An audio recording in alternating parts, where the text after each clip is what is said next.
پاکستان میں باحیثیت مجموعی یہ پہلی امریکہ مخالف تحریک ہے جس میں ملکی سطح پر عوام کی جذباتی شرکت بھرپور نظر آئی ہے۔ دنیا میں جہاں کہیں بھی ایسی تحاریک چلی وہ اپنے آغاز سے کامیابی تک مختلف مراحل سے گزرتی رہیں۔ ایسی تحاریک کا آغاز کوئی ایک گروہ کرتا ہے، خون کسی اور گروہ کا بہتا ہے اور کامیابی کا صحرا کسی اور کے سر بنتا رہا ہے۔ پاکستان میں یوں تو امریکہ سے نفرت کا پودا گزشتہ 70 سالوں سے آہستہ آہستہ پروان چڑھتا رہا ہے، لیکن گزشتہ 20 سال میں مملکت خداداد پاکستان پر ایسے گزرے ہیں کہ اس ملک کے دیندار اور اسلام سے محبت رکھنے والے طبقے نے امریکہ کا ایک کریہ المنظر چہرہ دیکھا ہے۔ گزشتہ 20 سال جس طرح پاکستانی حکمرانوں نے پاکستان اور اسلام کے مفاد کو بالائے طاق رکھ کر امریکہ کی خدمت کی، اس سے دلوں میں نفرت شدید سے شدید تر ہوتی چلی گئی۔ 11 ستمبر 2001 کے بعد امریکی تسلط کے تحت جو کچھ اس ملک میں ہوا ہے، ایسا شاید ہی کسی دوسرے ملک میں اس شدت سے ہوا ہو۔ مشرف کے 11 ستمبر کے فوراً بعد امریکہ کے سامنے لیٹ جانے سے لے کر امریکی فضائیہ کو پاکستان میں اڈے دینے، طالبان کے خلاف خفیہ معلومات فراہم کرنے اور بے گناہ لوگوں کو پکڑ کر امریکہ کے حوالے کرنے تک جو کچھ ہوا، اس نے آغاز کے چند سال میں ہی شدید نفرت کا بیج دلوں میں بو دیا۔ لیکن بعد میں ہونے والے سانحات نے تو عقل و سوچ رکھنے والوں کے دلوں میں بھی یہ گرہ مضبوط کر دی کہ پاکستان کی تباہی و بربادی کی اصل وجہ صرف امریکی غلامی ہے۔ مشرف دور میں اسلام کے خلاف جتنے بھی قوانین منظور ہوئے، نظام تعلیم کو جس طرح سیکولر کیا گیا، این جی اوز کی سرپرستی سے جس طرح ایک ملحد اور سیکولر سول سوسائٹی پیدا کی گئی، ان تمام اقدامات کے پیچھے امریکی گائیڈ لائن موجود تھی۔ پاکستان میں آل پاکستان ملحدین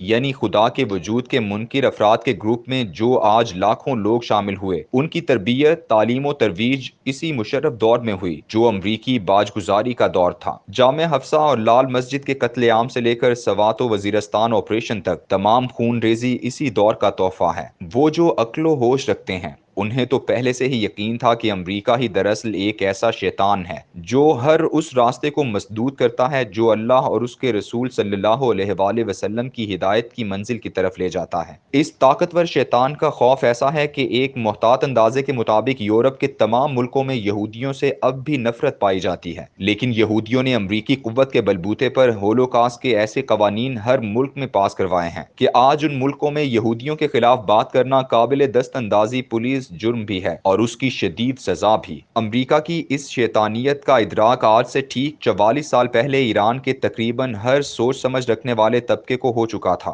یہ ادراک 15 سال اذیت میں گزارنے کے بعد اذہان میں پختہ تر ہوا۔ ان کے ہاں بھی پاکستان کی طرح حکومت کی تبدیلی کا تجربہ کامیاب ہوا تھا۔ انقلاب ایران کے آغاز سے 15 سال قبل امریکی سی آئی اے نے 19 اگست 1953 کو ایران کے مقبول ترین منتخب وزیر اعظم محمد مصدق کو بالکل ویسے ہی پارلیمانی سازشوں اور اسٹیبلشمنٹ کی مدد سے معزول کیا جیسے آج عمران خان کو کیا گیا ہے۔ مصدق کی معزولی کے بعد امریکہ نے وہاں اپنے پنجے گاڑنا شروع کیے اور جس طرح امریکہ نے اپنے ٹوڈی رضا شاہ کو ایرانیوں پر مسلط کیا اور عوام پر ظلم و تشدد کے پہاڑ توڑے، اس کی مثال نہیں ملتی۔ شاہ کی بدنام زمانہ ساواک ایک ایسی ظالم خفیہ ایجنسی تھی جس نے ایران کے ہر طبقہ خیال میں جو لوگ بھی امریکہ مخالف تھے انہیں چن چن کر اٹھایا اور بدترین تشدد کا نشانہ بنایا۔ ساواک کے عقوبت خانے آج ایران میں عجائب گھر بنا دیے گئے ہیں۔ ان میں تہران شہر میں دفتر خارجہ کی عمارت کے ساتھ ان کا ہیڈ کوارٹرز ہوتا تھا جو شاہراہ فردوسی پر واقع تھا۔ آج یہ ایک بہت بڑا عجائب گھر ہے جس کا نام موضع عبرت رکھا گیا ہے۔ اس میوزیم میں تشدد اور ظلم رسانی کے وہ تمام آلات محفوظ ہیں اور وہ تاریخ سیل بھی ویسے ہی رکھے گئے ہیں جن میں مخالفین کو رکھا جاتا تھا۔ رضا شاہ کی فوج کو کیل کانٹے سے لیس کر کے امریکی سرپرستی میں اس پورے خطے کا تھانے دار مقرر کیا گیا تھا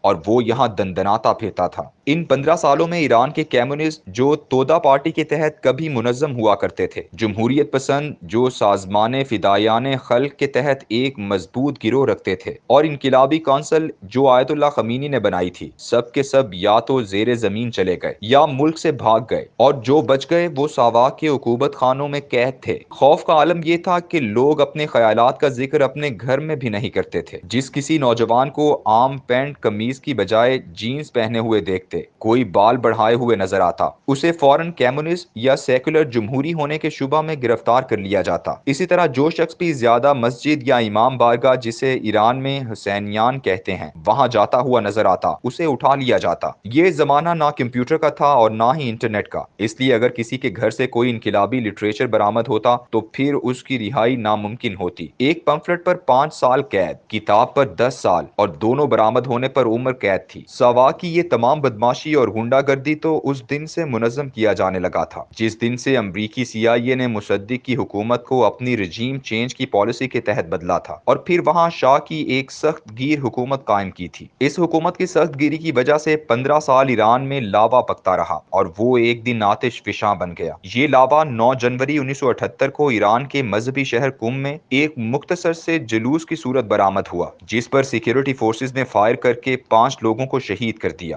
اس خوفناک واقعے سے لوگ سہم گئے اور سناٹا سا چھا گیا, لیکن شہروں میں چھوٹے چھوٹے احتجاج ضرور ہوتے رہے. ایسے میں دو گروہ یعنی کمیونسٹ تودا پارٹی اور سیکولر جمہوری پسند فدایان خلق کے افراد جو پس پردہ رہ کر کاروائیاں کرتے رہتے تھے, اب کھل کر سامنے آنے لگے. 1.5 ماہ بعد قم میں مرنے والے لوگوں کا چہلم پورے ملک کے امام بارگاہوں اور گھروں میں منایا گیا. تبریز میں لوگ ایک جلوس کی صورت باہر نکلے تو اس پر فائرنگ ہوئی, جس میں ایک نوجوان طالب علم مارا گیا. اب آہستہ آہستہ مظاہروں کا سلسلہ شروع ہو گیا. ایران کی مذہبی قیادت ہمیشہ سے کمیونسٹ تودا پارٹی کے خلاف رہی تھی اور وہ انہیں دین کے دشمن, خدا کے منکر اور الحاد کے پیکر سمجھتی تھی. اسی طرح جمہوریت پسند فدایان خلق کو دونوں گروہ انقلاب دشمن اور سرمایہ دار کے ایجنٹ سمجھتے تھے. لیکن ان تمام گروہوں نے یہ ادراک کر لیا تھا کہ جب تک ہم اکٹھے ہو کر اپنے مشترکہ دشمن امریکہ کو ایران سے نہیں نکالتے, اس وقت تک نہ ایران میں اسلام نافذ ہو سکتا ہے اور نہ ہی کمیونزم اور آئینی جمہوریت کا تو خواب پورا ہو ہی نہیں سکتا.